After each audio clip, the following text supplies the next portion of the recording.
আসসালামু আলাইকুম। আমি আজকে আপনাদের সাথে বেকারি স্টাইলে চিকেন পিৎজা রেসিপি শেয়ার করছি।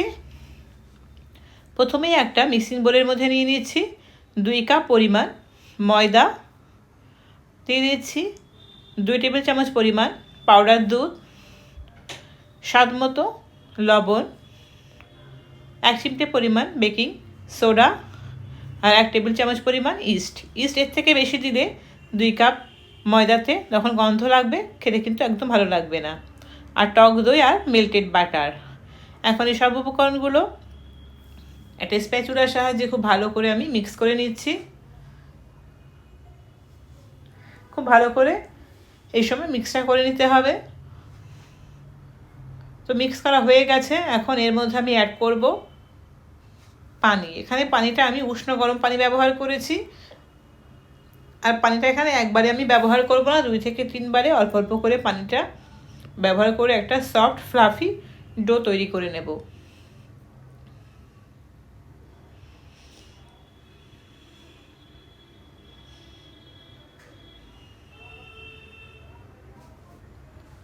তো দেখতেই পাচ্ছেন ডোটা কতটা সফট হয়েছে।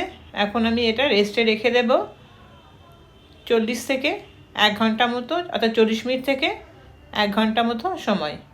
ততক্ষণে আমি একটা চিকেনের পুর বানাবো। তার জন্য প্যানে দিয়ে দিলাম সাদা তেল গরম হয়ে গেছে। এর মধ্যে দিয়ে দিচ্ছি আমি 3টে মিডিয়াম সাইজের স্লাইস করে কেটে রাখা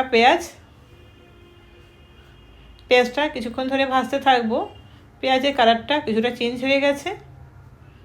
এখন এর মধ্যে অ্যাড করব আমি আদা রসুনের পেস্টটা দিয়ে এখন বেশ কিছুক্ষণ ধরে এটা একটু কষিয়ে নেব, যাতে আদা রসুনের কোনো কাঁচা গন্ধ না থাকে। এখন এই মশলার মধ্যেই অ্যাড করব গুঁড়ো মশলা। দিয়ে দিচ্ছি স্বাদ মতো লবণ, হলুদ, ধনের গুঁড়ো, কালো গোলমরিচের গুঁড়ো, কাশ্মীরি লাল লঙ্কার গুঁড়ো আর জিরের গুঁড়ো। এই গুঁড়ো মশলাগুলো দিয়ে কষিয়ে নেব। আর গুঁড়ো মশলাগুলো দেওয়ার সময় গ্যাসের ফ্লেমটা একদম লোতে করে দিয়ে কষিয়ে নেব, নইলে গুঁড়ো মশলাগুলো পুড়ে গেলে খেতে কিন্তু একদম তিতো লাগবে। তো মশলা কষিয়ে নেওয়ার পর এর মধ্যে আমি 1 কাপ পরিমাণ চিকেনের কিমা ব্যবহার করেছি, যেটা চিকেনের বুকের মাংস হয়ে থাকে। মুরগির বুকের যে মাংসটা সেটা আমি নিয়েছিলাম, নিয়ে চাকু দিয়ে একদম ছোটো ছোটো কিমা তৈরি করে অ্যাড করলাম। এখানে পেস্টটা অ্যাড করলে ঠিকঠাক আসবে না, যেহেতু এটা পিৎজাতে ব্যবহার করা হবে। তো ছোটো ছোটো মাংসের টুকরোগুলো মুখে পড়লে বেশ ভালোই লাগবে। তো মাংসটা কষিয়ে নিয়ে এর মধ্যে আমি পানি অ্যাড করে দিয়েছি, দিয়ে এটা লো ফ্লেমে আমি কিছুক্ষণ মাংসটা কুক করে নেব। তো ঢাকনা দিয়ে ঢেকে এটা আমি কুক করে নিচ্ছি। 6 থেকে 7 মিনিট পর আমি ঢাকনাটা আলগা করে চিকেনটা খুব ভালোভাবে এখন নেড়ে চেড়ে দিচ্ছি। চিকেনটা নেড়ে চেড়ে দেওয়ার পর এর মধ্যে আমি এখন দিয়ে দিচ্ছি সবশেষে আবারও কিছুটা পেঁয়াজ কুচি এবং কাঁচা লঙ্কা কুচি। শেষে এই পেঁয়াজ কুচিটা দিলে কী হয়, যখন পিৎজাটা খাবে তখন একটা ক্রাঞ্চি ভাব থাকবে। তো এটা দিয়ে খুব ভালো করে এখন মিক্স করে নেব। একদম ড্রাই করব না, একটু জুসি ভাব থাকবে, তাহলে পিৎজাটা খেতে টেস্ট হবে। তো তৈরি হয়ে গেছে আমার পুর। তো আমি এখন গ্যাসের ফ্লেমটা অফ করে পুরটা সাইডে রেখে দিচ্ছি।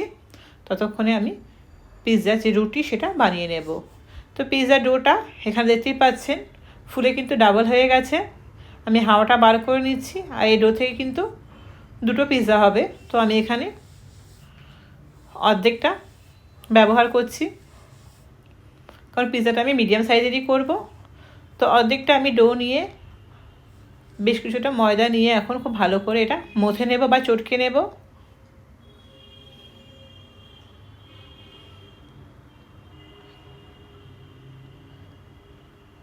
এখন ওপর থেকে দিয়ে দিচ্ছি আবার একটু ময়দা, দিয়ে আমি পিৎজা যে শেপ সেটা বানিয়ে নেব।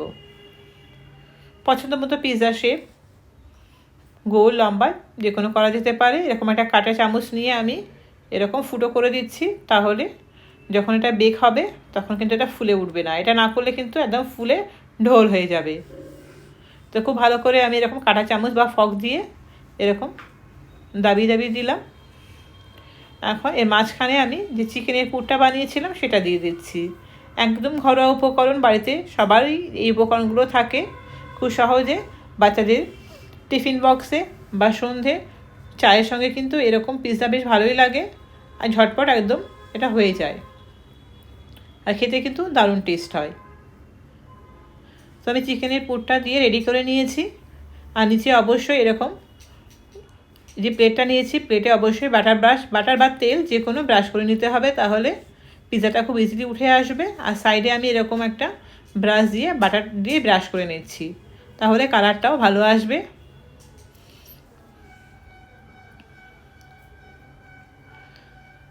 তো এখন এটা রেস্টে আমি 15 মিনিটের জন্য রেখে দিচ্ছি এইভাবে। ততক্ষণে আমি কড়াইতে একটা স্ট্যান্ড বসিয়ে হাই হিটে রেখে দিয়েছি। এখন পিৎজাটা আমি বেক হতে দেব 5 থেকে 6 মিনিট হাই ফ্লেমে। আমি গরম করে নেওয়ার পর একদম লো ফ্লেমে দিয়ে পিৎজার ট্রেটা বসিয়ে দিয়েছি, দিয়ে এখন ঢাকনা দিয়ে ঢেকে 30 থেকে 40 মিনিট আমি এটা বেক হতে দেব একদম লো ফ্লেমে। 40 মিনিট পর আমি দেখাচ্ছি, দেখুন কালারটা কি কতটা পারফেক্ট এসছে। এখন আমি এটা সার্ভ করছি না, কারণ খুব গরম আছে। এখন ঢাকনা দিয়ে ঢেকে রাখলেও হবে, আমি একটা কাপড় দিয়ে ঢেকে দিচ্ছি, তাহলে 15 মিনিট পর ঢাকনাটা আমি আলগা করলাম বা কাপড়টা আলগা করলাম। দেখুন নিচেরটা কালারটা কতটা পারফেক্ট এসছে আর কতটা সফট হয়েছে, খুবই ফ্লাফি হয়েছে কিন্তু একদম। তো আমি উপরে একটু টমেটো কেচাপ দিয়ে পরিবেশন করলাম। কেমন হলো রেসিপি কমেন্টে অবশ্যই জানাবেন। দেখা হচ্ছে নেক্সট রেসিপিতে। ওকে, বাই।